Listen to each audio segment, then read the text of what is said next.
The crystal chandelier above our heads cast sharp shadows across my father's face as I cleared my throat.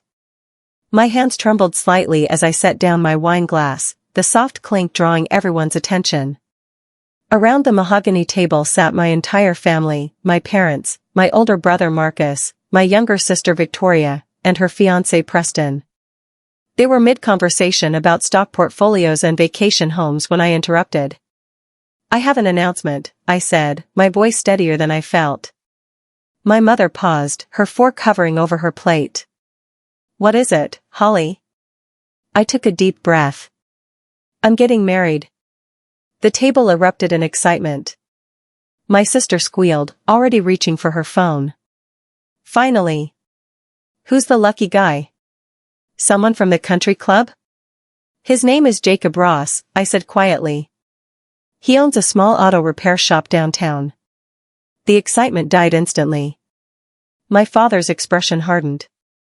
Marcus actually laughed out loud, a sharp bark that echoed off the walls. My mother's smile froze in place, transforming into something ugly and disappointed. The silence that followed felt heavy enough to crush me. My father leaned back in his chair, studying me like I was a stranger. "A mechanic," he said flatly. "You're joking." "I'm completely serious," I replied, forcing myself to meet his eyes. "Jacob is hardworking, honest, and kind. He makes me happy." Victoria covered her mouth, but I could see her shoulders shaking with laughter. "Oh my God, Holly. A mechanic? What happened to Daniel from the law firm? Or that investment banker Marcus introduced you to?" "They weren't right for me," I said simply.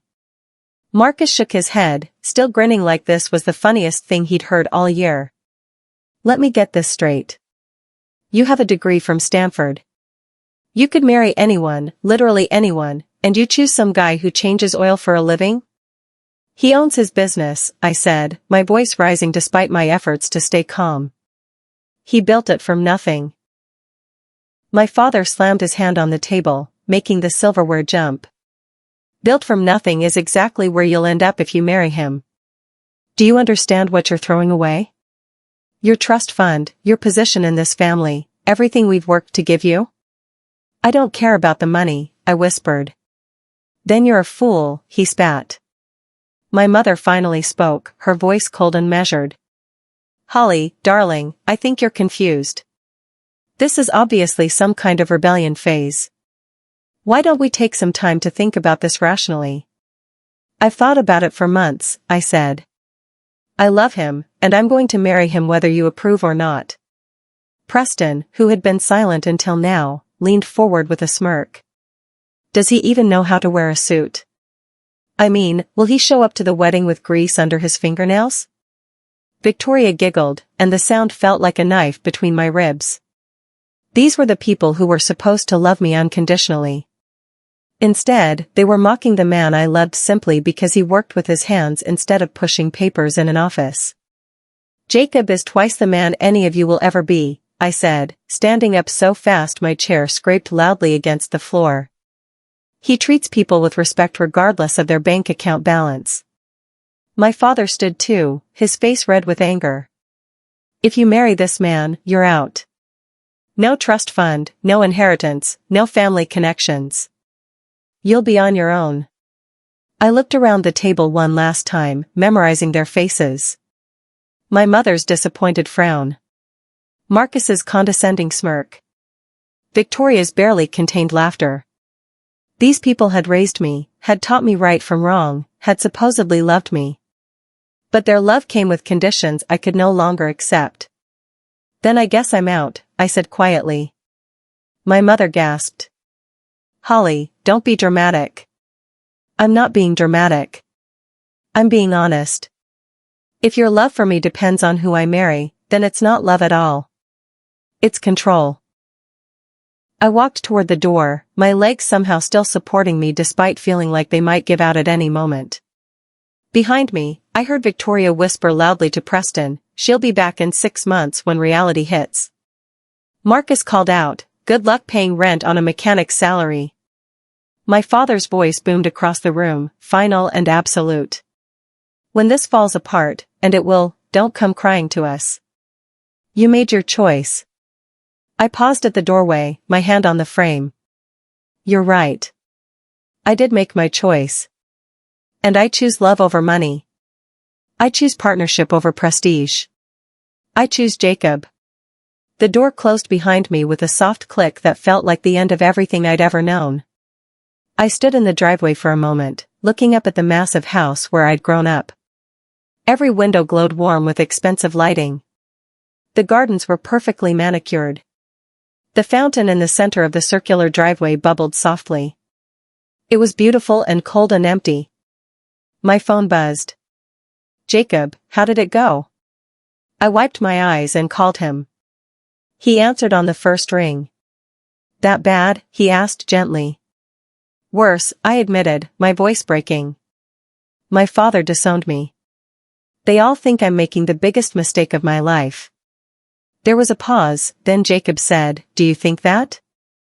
No, I said immediately. I think leaving them is the best decision I've ever made. Then come home, he said. We'll figure out the rest together. I looked back at the house one more time, then walked to my car. The old sedan Jacob had helped me buy suddenly felt more valuable than anything behind those doors. Jacob's apartment was small, barely 600 square feet above a laundromat. The walls were thin enough that we could hear Mrs. Chen's television through them. The kitchen had exactly 3 cabinets and a stove that only worked on 2 burners.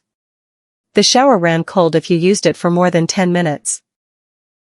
But when Jacob opened the door and pulled me into his arms, it felt more like home than my parents' mansion ever had. I'm sorry, I whispered into his chest. For what? For putting you through this. For my family being horrible. For dragging you into my mess. He pulled back to look at me, his hands gentle on my shoulders. Holly, you didn't drag me into anything. I chose this just like you did. We're a team now. A team with no money and no support system, I said, trying to laugh but it came out more like a sob. We have each other, he said firmly. That's more than most people ever get.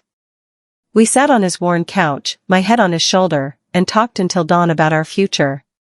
The wedding happened 3 weeks later at City Hall. No white dress, no flowers, no reception. Just us, 2 witnesses Jacob found at his shop, and a judge who rushed through the ceremony because she had 12 more couples scheduled that afternoon. My family didn't call. They didn't send a card. It was like I had ceased to exist the moment I walked out their door. After the ceremony, Jacob produced a small box from his jacket pocket. Inside was a simple silver band with a tiny diamond. I know it's not much, he started. It's perfect, I interrupted, slipping it onto my finger. It's real. That makes it worth more than anything my family could have bought. We went to a diner for our wedding dinner. The waitress noticed our courthouse paperwork and gave us free pie. An elderly couple at the next table congratulated us and paid for our meal. These strangers showed us more love in 2 hours than my family had in the past month. That night, in Jacob's tiny apartment that was now our tiny apartment, I didn't regret a single thing. Reality hit hard the next morning. I woke up in our cramped bedroom, sunlight streaming through curtains that didn't quite close all the way, and realized I needed to find a job immediately. My degree from Stanford meant nothing without my family's connections to open doors. The trust fund I'd grown up expecting was gone. We had Jacob's shop income, which was enough for him alone but stretched thin for 2 people. I spent the morning sending out resumes while Jacob worked downstairs in the shop. By noon, I'd applied to 15 positions and received 3 automatic rejection emails. By evening, that number had climbed to 8 rejections. Companies that would have scrambled to hire me as the daughter of William Monroe suddenly had no positions available for Holly Ross, wife of a mechanic. It's the name, I told Jacob over dinner that night, pushing rice around my plate. They're Googling me and seeing the wedding announcement I posted. They know I cut ties with my family. Then we'll find somewhere that doesn't care about connections, Jacob said. Someone who just wants a hard worker. Where? I asked, feeling defeated. Start with coffee shops, retail, anything. It's not forever, Holly. Just until we get on our feet. I found work at a diner called Rosie's, the same place where we'd had our wedding dinner. The owner, a tough woman named Angela, hired me on the spot when I admitted I'd never waited tables before but was willing to learn. The pay was minimum wage plus tips, which averaged about $12 an hour on good days. My feet ached after every shift. The smell of fryer grease clung to my hair. Customers were sometimes rude, often demanding, and rarely generous. But I learned to smile through it. I learned to balance 4 plates on one arm. I learned which regulars wanted conversation and which wanted silence. I learned that hard work had a different kind of dignity than the country club lunches and charity galas I'd grown up with. Jacob's shop was doing okay but not great. He had steady customers who trusted him, but he couldn't compete with the chain repair places on price. What he offered was honesty and quality work, which meant slower growth but loyal clients. Every night, we'd sit at our tiny kitchen table and count out our money, dividing it into envelopes labeled rent, food, utilities, and savings. The savings envelope was always the thinnest. 6 months into our marriage, I saw my family for the first time since the wedding. I was refilling coffee at Rosie's when they walked in, my mother and Victoria, dressed in expensive clothes and laughing about something. They didn't see me at first. I watched them settle into a booth by the window, my hands shaking so badly I nearly dropped the coffee pot. Angela noticed my reaction. "You know them?" "They're my family," I whispered. "Want me to have someone else take their table?" I shook my head. "No. I've got it." I walked over, order pad in hand, wearing my stained apron and my tired smile. "Welcome to Rosie's. Can I start you off with something to drink?" My mother's head snapped up. Her eyes widened in shock, then something worse, pity. Victoria's mouth fell open. "Holly," my mother breathed. "What are you doing here?" "Working," I said simply. "Coffee? Water?" Victoria found her voice. "Oh my God, Mom was right. You're actually working at a diner. This is so sad." "I'll give you a minute to decide," I said, walking away before they could see my tears. They left without ordering, but not before my mother pressed a $100 bill into my hand. "Take it," she whispered urgently. "Please. You don't have to live like this. Just call your father. Apologize. Come home." I handed the money back. "I am home. And I'm happy." "You're serving coffee for tips," Victoria said incredulously. "How is that happy?" "Because I'm doing it on my own terms," I said. "Because nobody controls me anymore. Because I go to bed every night next to someone who loves me for who I am, not what I can do for his social standing." My mother's eyes filled with tears. "You're so stubborn, just like your father." "No," I said quietly. "I'm nothing like him. He loves with conditions. I don't." They left, and I returned to work. That night, I cried in Jacob's arms, but they weren't tears of regret. They were tears of relief. I'd faced them and stood my ground. I'd proven to myself that I could survive their rejection. Angela gave me a raise the next week, 50 cents more per hour. It wasn't much, but it felt like winning the lottery. Year 2 brought unexpected changes. Jacob's shop started growing, slowly but steadily. A local delivery company owner named Frank brought in his entire fleet after Jacob fixed his personal truck for half what the chain places quoted. Word spread about the honest mechanic who didn't upsell unnecessary repairs. Soon, Jacob needed help. He hired 2 mechanics, young guys fresh out of technical school who were grateful for the opportunity to learn from someone who actually cared about teaching. I moved from waitressing to helping Jacob with the business side of things. I'd learned enough about budgeting from our own struggles to understand cash flow, invoicing, and accounts receivable. At night, after the shop closed, I taught myself bookkeeping through online videos. I created a simple website for the shop. I started a social media presence showing before and after repair jobs. We were still living paycheck to paycheck, but the paychecks were getting slightly bigger. We moved from the apartment above the laundromat to a small house with a yard. It needed work, the roof leaked, the floors creaked, and the walls needed painting, but it was ours. Well, the bank's for 30 years, but still ours. Year 3 was when we opened our second location.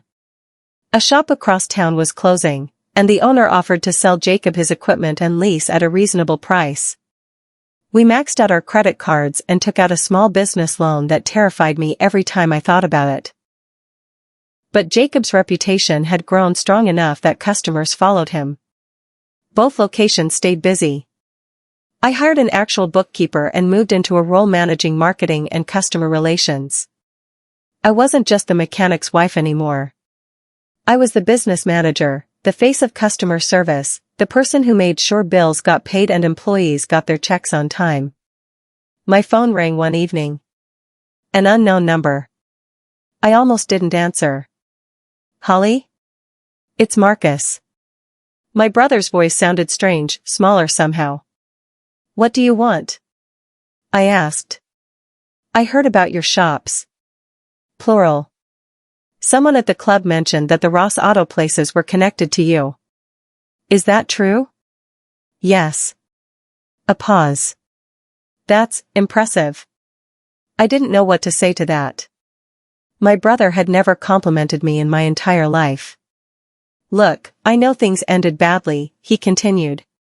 But maybe we could grab coffee sometime? Talk? I'm busy, I said. But thanks for calling.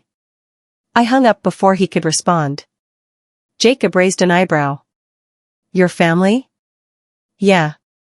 Too little, too late. Year 5 brought stability we'd never imagined.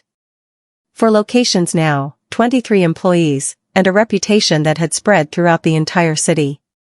Jacob insisted on paying fair wages and offering health insurance, which made hiring quality mechanics easier. I developed a customer loyalty program and a fleet maintenance service for small businesses. We were profitable, not rich, but comfortable. We bought newer cars. We took an actual vacation. We started a college fund even though we didn't have kids yet. I ran into Preston at a gas station. He was filling up a car I recognized as Victoria's. His designer suit looked rumpled, and he had circles under his eyes. Holly, he said, clearly uncomfortable. Preston. Heard about your success. Pretty remarkable. Thanks. He shifted his weight. Look, I know I was a jerk at that dinner. Victoria and I have been going through some stuff. Financial stuff. The recession hit her trust fund pretty hard, and my consulting firm laid off half the staff last month. If you're hiring. We are, I interrupted. Entry-level mechanic positions start at $18 an hour. You'd need to complete a 6-month training program first. His face flushed red. I meant management positions. With my business degree. We promote from within, I said. Everyone starts at entry level. That's how Jacob built this company. You can't be serious. I'm completely serious. If you want to learn honest work, we'll teach you. If you want a handout because you married into my family, you're talking to the wrong person. I got in my car and drove away. In the rearview mirror, I saw him standing there, looking lost. Part of me felt bad. Most of me felt vindicated. That night, Jacob and I talked about expanding again. Maybe branching into tire sales. Maybe offering detailing services. The possibilities felt endless because we'd built something real on a foundation of hard work instead of inherited wealth. Do you ever miss it? Jacob asked. The money, the ease of your old life? Never, I said honestly. That life was pretty and empty. This life is messy and full. I'll take full every time. He kissed me then, and I felt grateful for every hard decision that had led us here. Year 7 brought the biggest surprise of all. I was at our main location, going over quarterly reports with our accountant, when the receptionist called. There's a family here asking for you. They said it's urgent. I walked to the lobby and stopped dead. My father sat in one of our waiting room chairs, looking older and somehow smaller than I remembered. My mother stood beside him, wringing her hands. Marcus slouched against the wall, avoiding eye contact. "What are you doing here?" I asked. My father stood slowly. "We need to talk to you and Jacob." "Is he available?" "He's in the shop." "And no, he's not available for whatever this is." "Please, Holly," my mother said softly. "It's important."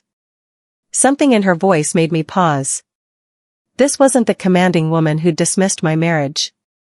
This was someone who looked genuinely desperate.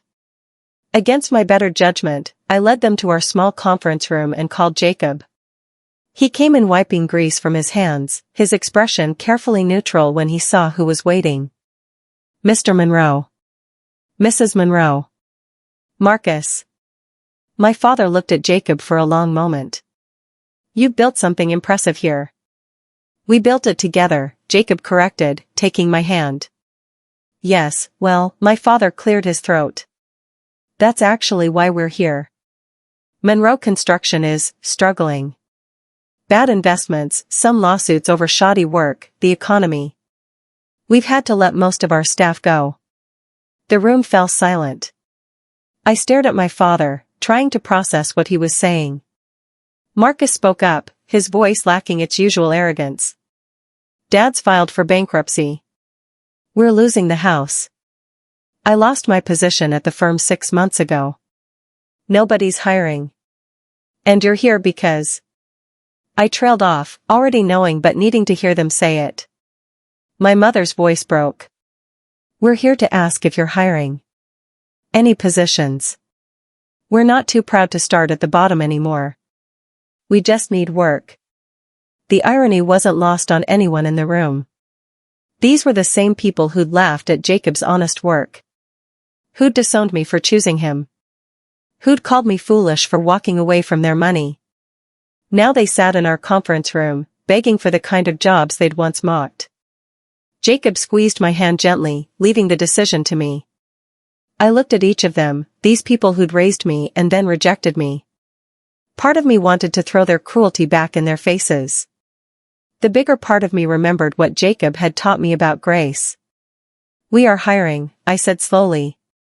"We have openings for entry-level mechanics, which require 6 months of training.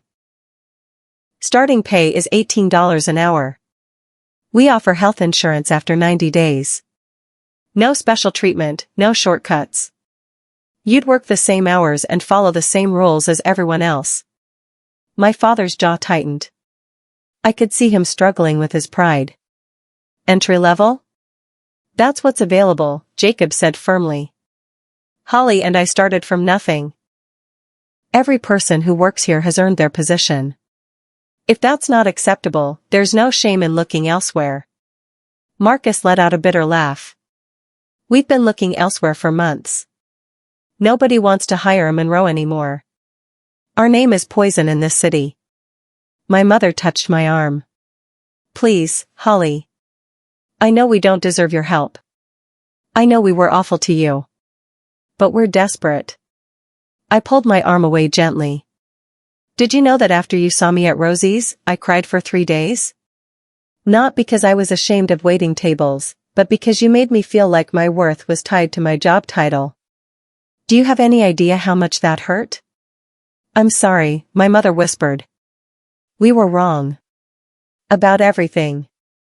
"Sorry doesn't change the past," I said.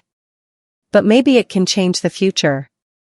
If you really want to work here, if you're truly willing to learn and grow, then we'll give you a chance.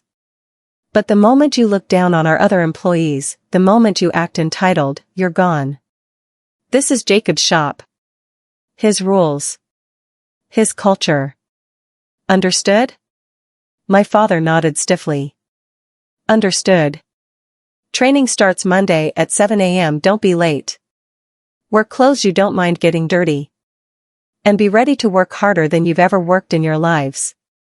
After they left, Jacob pulled me close. "You didn't have to do that." "Yes, I did," I said. "Not for them. For me." because holding on to anger was poisoning me more than it was hurting them. This way, they learn what honest work feels like, and I get to prove that success doesn't require cruelty. Watching my father learn to change oil was surreal. His hands, which had only ever signed checks and shaken hands at business deals, were covered in grease. He struggled with the physical demands. He made mistakes that frustrated him. But slowly, grudgingly, he learned. My mother worked in our parts department, organizing inventory and processing orders. She was actually good at it once she stopped treating it like it was beneath her. Marcus struggled the most, his ego battling against the reality that he was starting over at 35. I caught my father watching Jacob work one afternoon. Jacob was teaching a young mechanic how to diagnose a transmission problem, patient and thorough. My father looked thoughtful. "He's a good teacher," my father said when he noticed me. "He's a good man," I corrected. "That's what makes him a good teacher." "I was wrong about him," my father admitted quietly. "About you. About what matters." "Yes, you were," I said. "But you're here now, learning. That counts for something." It wasn't forgiveness, not yet. But it was a start. Year 8 brought expansion into commercial fleet maintenance. We landed contracts with 3 major delivery companies and the city's public transportation department. We hired 15 more mechanics and opened 2 additional locations. I brought on an operations manager to help oversee daily activities because the business had grown beyond what Jacob and I could manage alone. My family had been with us for almost a year. Marcus had actually become a decent mechanic once he stopped complaining. My mother had taken additional training and now managed our parts inventory across all locations. My father worked quietly, consistently, never complaining about the reduced circumstances of his life. One evening, after closing, my father approached me in the office. "Can we talk?" I gestured to a chair. "What's up?" "I wanted to thank you," he said. "Not just for the job, but for the lesson. I spent 40 years thinking money was the measure of a man. I built an empire on cutting corners and maximizing profits. I looked down on people like Jacob who did honest work. And I lost everything because I forgot that reputation matters more than revenue. This shop," he continued, "it's built on integrity. Your employees stay because you treat them fairly. Your customers come back because you don't lie to them. You and Jacob created something sustainable because you built it on the right foundation. I'm sorry it took losing everything for me to see that." I felt tears prick my eyes. "I appreciate you saying that. Your mother and I are moving into a small apartment next month. Nothing fancy, but it's ours. Marcus is saving up to get his own place. We're learning to live within our means. It's humbling and strange and honestly kind of freeing." "I'm proud of you," I said, surprising both of us. "It takes courage to start over." He smiled, the first genuine smile I'd seen from him in years. "I learned from the best. You could have turned us away. Instead, you gave us dignity along with a paycheck. That's leadership, Holly. Real leadership." After he left, I sat in the quiet office and thought about the journey that had brought us all here. It hadn't been easy. It still wasn't easy. But it was real. Year 9 saw Ross Auto featured in a national business magazine about successful family-owned companies. The reporter interviewed Jacob and me, several employees, and even some customers. The article highlighted our commitment to fair wages, quality work, and community involvement. It mentioned that we'd given second chances to people who needed them, including family members who'd initially rejected our path. My mother called me crying after the article came out. "I'm so proud of you, sweetheart. Not because you're successful, although you are, but because you're kind. You had every right to let us struggle, and instead you lifted us up. That's who you are, and I'm sorry it took me so long to see it." Victoria reached out too, asking if we could have coffee. We met at a small cafe, and she looked different somehow, less polished, more real. "Preston and I are separated," she said. "Turns out when the money runs out, so does love built on money. I got a job teaching art at an elementary school. It pays terribly, but I actually enjoy it. I'm sorry about Preston, I said. I'm not, she replied. He showed me who he was when things got hard. Just like you showed us who you were. Year 10 brought a celebration. We'd made it a decade, 10 years of marriage, 10 years of business growth, 10 years of proving that love and hard work could build something lasting. We threw a party at our largest location, inviting employees, customers, and yes, even family. I stood at the microphone, looking at the faces gathered around me. Jacob beside me, his hand in mine. My parents, dressed simply but proudly. Marcus, who'd just been promoted to lead mechanic. Angela from Rosie's, who'd given me my first job. The young mechanics we'd trained who were now training others. Customers who'd become friends. All the people who'd been part of this improbable journey. 10 years ago, I made a choice. I chose love over money. I chose partnership over prestige. My family laughed. They said I was throwing my life away. They cut me off completely. I paused, finding my father's eyes. He nodded encouragingly. They were wrong. Not because money doesn't matter, it does. But because they thought money was the only thing that mattered. What I learned in these 10 years is that integrity matters more. Community matters more. Love matters more. Building something real matters more. Jacob and I started with nothing but each other and a stubborn refusal to quit. We worked jobs that exhausted us. We lived in a tiny apartment that leaked when it rained. We counted every dollar and celebrated every small victory.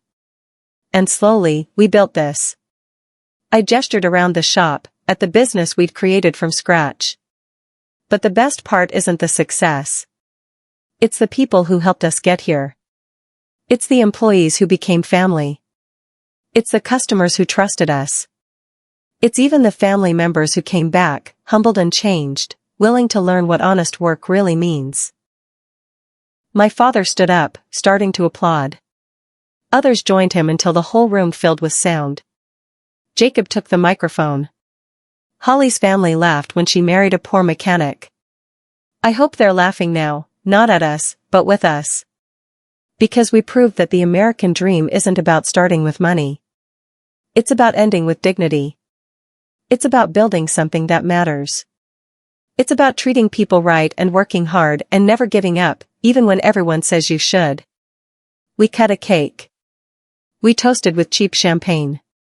We laughed until our sides hurt. And as I looked around at this beautiful, messy, real life we'd built, I felt nothing but gratitude. Gratitude for the family that had rejected me because it pushed me toward the family I'd chosen. Gratitude for the struggles that had taught me strength. Gratitude for Jacob, who'd shown me what partnership really meant.